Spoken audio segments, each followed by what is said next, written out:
Chers amis d'ici et d'ailleurs, nous vivons des moments assez particuliers, des moments très sombres, des moments extrêmement délicats dont il nous faut mesurer toutes les conséquences et toutes les implications.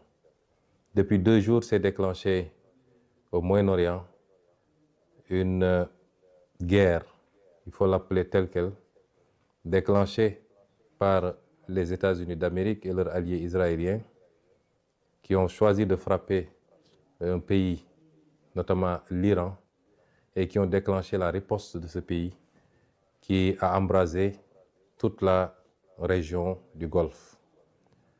Nous serons très naïfs si nous pensions que ça se limiterait à cela.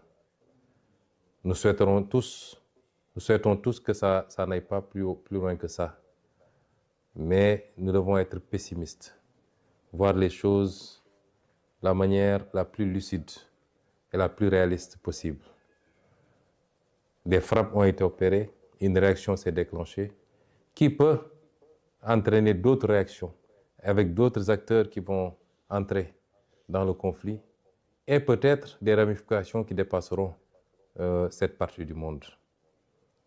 C'est déplorable parce qu'à la base, nous sommes dans une situation, depuis 1 an maintenant, nous sommes dans une situation de remplacement du contrat social mondial par un retour à l'état de nature, de liquidation du droit international, où un pays peut se donner le droit à tout moment de kidnapper des présidents, de s'attaquer à d'autres pays, d'asphyxier des pays pour annoncer en prendre possession pacifiquement plus tard.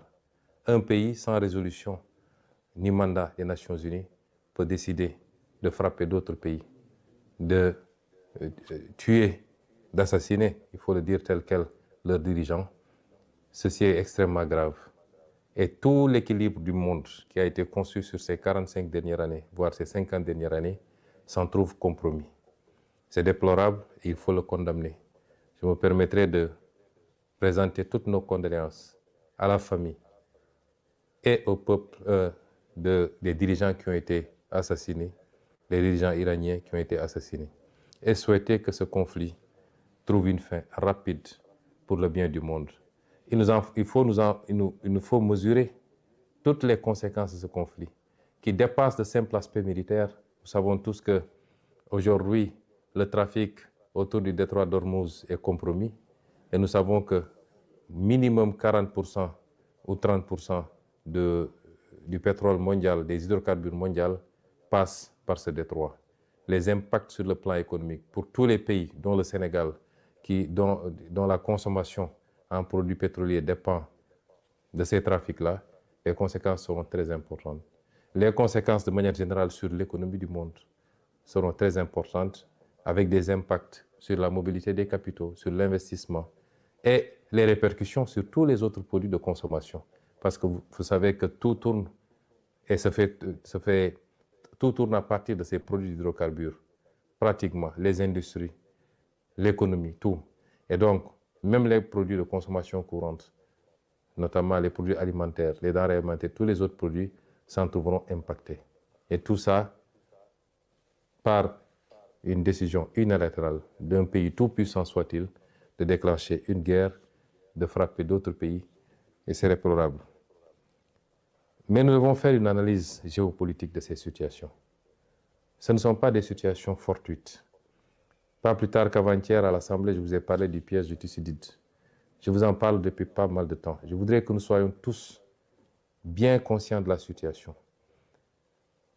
Nous avons des puissances émergentes regroupées autour des BRICS, avec la Chine comme un pays moteur, qui aujourd'hui, quoi qu'on dise sur le plan économique, sur le plan technologique, et certainement de plus en plus sur le plan militaire, sont en train non seulement de rattraper tout le retard, mais de prendre le dessus sur le vieux monde occidental, avec en tête de file les États-Unis d'Amérique.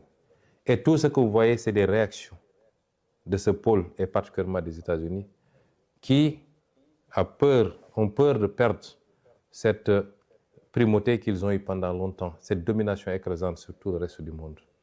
Et si vous voyez bien la carte des interventions, il s'agit de freiner et d'expulser une puissance comme la Chine, de l'Amérique du Sud d'abord, d'où ce qui s'est passé au Venezuela, ce qui se passe actuellement à Cuba, ce qui risque de se passer ailleurs, puisque la Colombie a été menacée également. C'est ce qui se passe actuellement au Moyen-Orient, où il faut couper effectivement toutes les connexions de ces pays avec la Chine, avec la Russie et peut-être avec d'autres pays des BRICS, et leur approvisionnement en produits hydrocarbures. C'est l'Europe ne posant pas de problème fondamental, puisque l'Europe est un satellite du moins des États-Unis dans ce bloc occidental. Tout ce qui se passe est une tentative d'isolement d'une puissance montante et de pouvoir après se consacrer particulièrement à cette puissance, soit dans le cadre d'une guerre commerciale. C'est heureux si ça se limitait à cela. Nous ne souhaiterons pas que ça aille beaucoup plus loin pour des puissances dotées d'arsenal nucléaire et maîtrisant des technologies de plus en plus extrêmement sophistiquées. Nous sommes dans ce contexte géopolitique bien particulier. Quid de l'Afrique? Parce qu'on a parlé de l'Europe, on a parlé de l'Amérique, on a parlé de l'Asie. Et comme d'habitude, il est très difficile de parler de l'Afrique, puisque les Africains n'ont jamais pris leur responsabilité pour comprendre les enjeux et comprendre qu'ils n'ont pas d'amis, ils n'ont pas de parents et qu'ils doivent compter sur eux-mêmes par les réformes qu'il faut, par le règlement d'un certain nombre de contentieux ou de conflits inutiles, par la stabilité, mais surtout par le travail, se mettre au travail. Nous sommes le continent qui n'existe pratiquement pas sur la carte géopolitique, mais qui semble être la seule à l'ignorer. Et nous sommes là encore dans des débats secondaires qui n'apportent rien au monde, qui n'apportent rien à l'Afrique, et qui ne rapportent rien à nos pays plus individuellement. Cette Afrique-là, qui n'est jamais sortie sous le joug de la colonisation. Parce que ce qui se joue actuellement, c'est une forme de réitération par certains empires de volonté coloniale. La colonisation, elle n'est pas seulement physique, même si ici on est sur le terrain physique, elle est aussi cette possibilité d'imposer ses vues, ses desiderata à tout le monde et continuer à dominer le monde, à le contrôler et à ne prendre les autres comme des vassaux ou des satellites. Ça, c'est une forme de colonisation. L'Afrique n'est jamais sortie de cette colonisation. Et je m'en veux pour preuve que ce que les d'aucuns appellent la néocolonisation, par les monnaies coloniales, par le pillage des ressources naturelles, mais également par la dette injuste imposée à l'Afrique, les conditions extrêmement délicates d'accès à ces crédits et tout ce que ça fait porter comme poids à l'Afrique.